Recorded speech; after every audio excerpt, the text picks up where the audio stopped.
आखिर क्यों वेश्यालयों की मिट्टी मिलाए बिना पूरी नहीं होती माँ दुर्गा की मूर्ति। माँ दुर्गा की मूर्ति बनाने के लिए जिस मिट्टी का इस्तेमाल किया जाता है वो मिट्टी वेश्यालयों से लाई जाती है।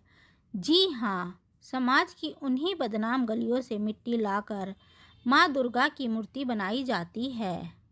मान्यताओं के अनुसार दुर्गा माता की मूर्ति बनाने के लिए 4 चीज़ों की आवश्यकता होती है।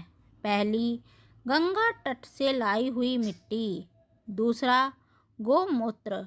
तीसरा, गोबर।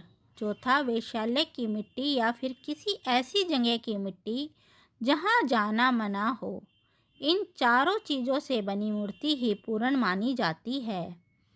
कहा जाता है इनमें से कोई एक चीज़ भी कम हुई तो मूर्ति पूरी नहीं बनेगी।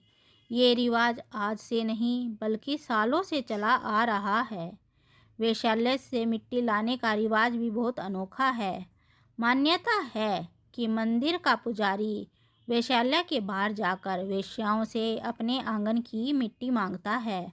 जब तक उसे मिट्टी नहीं मिलती वो वापस घर नहीं लौटता है। वेश्या अगर मिट्टी देने से मना भी कर देती है तो भी वह झोली फैलाकर मिट्टी मांगता रहता है। हालांकि वक्त के साथ साथ इस प्रथा में भी बदलाव आया है। अब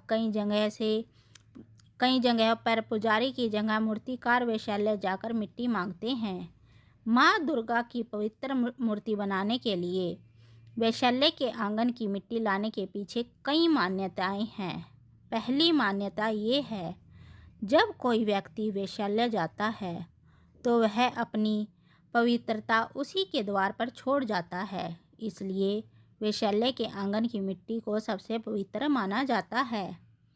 दूसरी मान्यता ये है कि महिषासुर ने माँ दुर्गा के सम्मान के साथ खिलवाड़ करने की कोशिश की थी।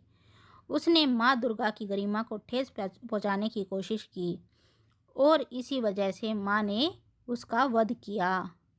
तीसरी मान्यता के मुताबिक वेश्याओं को उनके बुरे कर्म से मुक्ति दिलवाने के लिए उनके घर की मिट्टी का उपयोग माँ की मूर्ति बनाने के लिए किया जाता है। इस तरह उनके कर्म शुद्ध करने का प्रयास किया जाता है।